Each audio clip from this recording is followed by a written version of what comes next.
Very good point.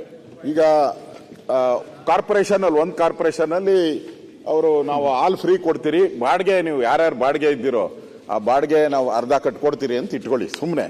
ಇನ್ನೊಂದು corporation ಅಲ್ಲಿ ನಾವು ಮಾಡಲ್ಲ ಅಂತ ಇಟ್ಕೊಳ್ಳಿ, ಅಲ್ಲಿರೋ ಬಾಡಿಗೆ ಮನೆಯವರೆಲ್ಲ ಇಲ್ಗೋಡ್ ಬಂದ್ಬಿಡ್ತಾರೆ ಮೇಲೆ ಅಲ್ವಾ?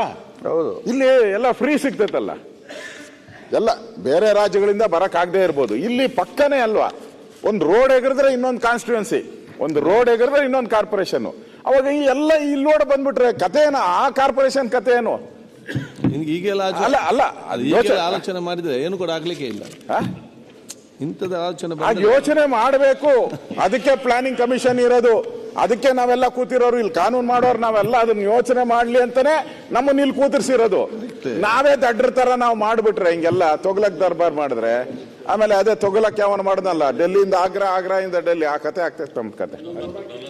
ಯಾರೋ ತಗೊಳಕ್ ಹಂಗೆ. ಇದು ವಿಶ್ವನಾಥ್ ಹೇಳಿದ್ಕೆ ನನಗೆ ಜ್ಞಾಪಕ ಬಂದಿರಲಿಲ್ಲ. ಅದಕ್ಕೆ 100% ಇದೆಲ್ಲ ಆಗ್ತೈತೆ. ಅತಿರೇಕಕ್ಕೆ ಹೋಗ್ತಾರೆ, ಅದ್ರ ಬಗ್ಗೆ ಎಚ್ಚರಿಕೆ ಇರಬೇಕು.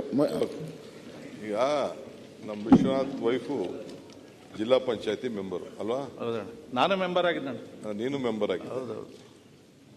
ನಾನು ಜಿಲ್ಲಾ ಪಂಚಾಯತಿ ಪರಿಷತ್ ಮೆಂಬರ್. ನಾನು ಆಗ 8 ಅಸೆಂಬ್ಲಿ ಕ್ಷೇತ್ರ ಇತ್ತು, ಹಿಂದೆ ಇಡೀ ಜಿಲ್ಲೆ ಇತ್ತು. ನಾವೆಲ್ಲ ಬೆಂಗಳೂರು ಜಿಲ್ಲೆಯವರು, ಕನಕಪುರ ತಾಲೂಕು, ರಾಮನಗರ, ಚನ್ನಪಟ್ಟಣ, ಮಾಗಡಿ, ನಮ್ದೆಲ್ಲ ಕಂಪ್ಲೀಟ್ ಹೊಸಕೋಟೆ, ನಾವೆಲ್ಲ ಮೆಂಬರು.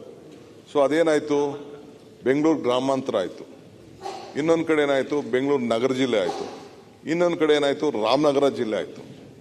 ಯಾಕೆ ಬೆಂಗಳೂರನ್ನ ಭಾಗ ಮಾಡೋ ಪರಿಸ್ಥಿತಿ ಇತ್ತು?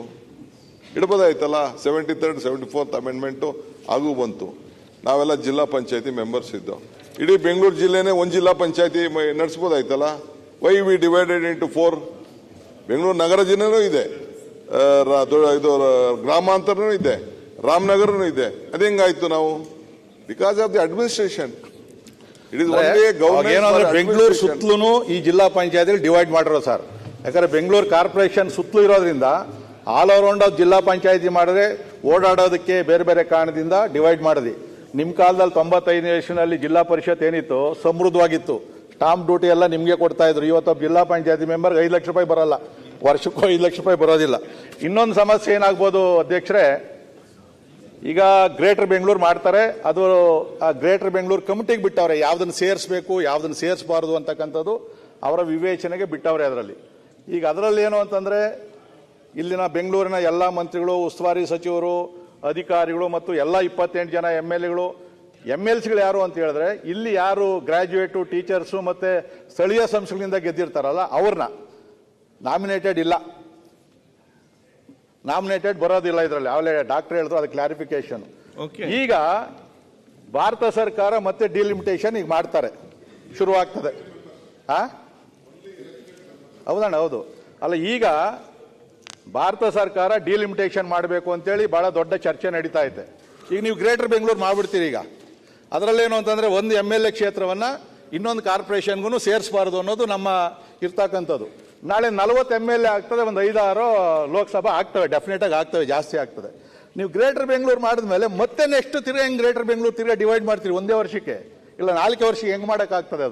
ಅದು ತಾವು ಗಮನದಲ್ಲಿ ಇಡಬೇಕಾಗ್ತದೆ ಸರ್. ಅದು ನೀವು ಗ್ರೇಟರ್ ಬೆಂಗಳೂರು ಮಾಡಬೇಕಾದ್ರೆ ಆ ಡಿಲಿಮಿಟೇಷನ್ ಆದ್ಮೇಲೆ ನೀವು ಮಾಡಬೇಕಾಗ್ತದೆ ಏನಾದರೂ ಮಾಡಿದ್ರೆ. ಒಂದು ತಮ್ಮಲ್ಲಿ ಮನವಿ ಮಾಡ್ಕೊಳ್ತಕ್ಕಂಥದ್ದು, ನಾವೇನೇ ಇಲ್ಲಿ ವಿರೋಧ ಪಕ್ಷ ಆಡಳಿತ ಪಕ್ಷ ಅಂತಲ್ಲ, ಮತ್ತು ನಾವೇನು ಶಾಶ್ವತವಾಗಿ ಇಲ್ಲಿ ಇರೋದಿಲ್ಲ. ಆದರೆ ಬೆಂಗಳೂರು ಸ್ಯಾಂಟಿಟಿ ಏನಿದೆಯಲ್ಲ, ದಯವಿಟ್ಟು ಅದು ಬೇಡಣ. ಯಾಕೆ ಅಂತಂದ್ರೆ, ನಿಮ್ಮ ಅವಧಿಯಲ್ಲಿ DK ಶಿವಕುಮಾರ್ ಅವರ ಅವಧಿಯಲ್ಲಿ ಬೆಂಗಳೂರು ವಿಭಜನೆ ಆಯಿತು ಅನ್ನೋದು ಕೆಟ್ಟ ಹೆಸರು ನೀವು ತಗೊಂಬೇಡ್ರಿ. ಮುಂದಕ್ಕೆ ಯಾರು ಮಾಡ್ತಾರೋ ಮಾಡ್ಕೊಳ್ಳಿ. ಈಗ ಬೆಂಗಳೂರು ಒಂದನ್ನು ಇಟ್ಕೊಳ್ರಿ. ಅಡ್ಮಿನಿಸ್ಟ್ರೇಷನ್ ಹೆಂಗ್ ಪವರ್ಫುಲ್ ಮಾಡ್ತೀರಿ, ಏನು ಮಾಡ್ತೀರೋ ನಮ್ಮ ಸಹಕಾರ ಇರ್ತದೆ. ಇದು ಮುಂದಿನ ದಿನಗಳಲ್ಲಿ ಖಂಡಿತವಾಗಿ ಕೂಡ ಇದು ಊರ್ಜಿತ ಆಗೋದಿಲ್ಲ. ಪ್ರಾಕ್ಟಿಕಲ್ ಪ್ರಾಬ್ಲಮ್ ನಾವು ಯೋಚನೆ ಮಾಡಿದಾಗ ಈ ಒಂದು 4-5 ಏನು ಮಾಡ್ತೀವಿ, ಇದು ಯಾವುದೇ ಕಾರಣದಿಂದಾಗಲ್ಲ ದೊಡ್ಡ ಗಲಾಟೆ ಕಾರಣ ಆಗ್ತದೆ, ಮತ್ತೆ ಭೇದ ಭಾವ ಶುರುವಾಗ್ತದೆ. ನಾವು MLAಗಳೇ ₹1 ಗ್ರ್ಯಾಂಟ್ ನಾನು ಕೊಡೋದ್ರೆ ಇನ್ನೊಬ್ಬ ಕೊಡಲ್ಲ ನಾವು, ಯಾಕಂದ್ರೆ ನನ್ನ ಕ್ಷೇತ್ರ ಇಂಪಾರ್ಟೆಂಟು ಅಂತ ಹೇಳ್ತೀವಿ.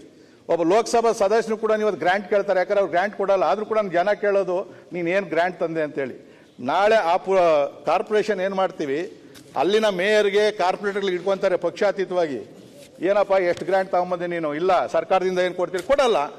ನಮ್ಮಲ್ಲಿ ದುಡ್ಡಿಲ್ಲ ಅಂತ ಹೇಳ್ತೀವಿ. ಈಗಲೇ ಇಲ್ವೇ ಅನುದಾನ ದುಡ್ಡಿಲ್ಲ ಅಂತೇಳಿ? ನಾಳೆ ಅದೇ ಪರಿಸ್ಥಿತಿ ಆಗ್ತದೆ ಅಧ್ಯಕ್ಷರೇ. ದಯವಿಟ್ಟು ತಾವೊಂದ್ಸರಿ ಇನ್ನೊಂದ್ಸರಿ ನೀವು ಪರ್ಯಾಲೋಚನೆ ಮಾಡ್ರಿ, ದಯವಿಟ್ಟು ಸೂಕ್ತವಾದಂಥ ನಿರ್ದೇಶನ ಮಾಡ್ರಿ.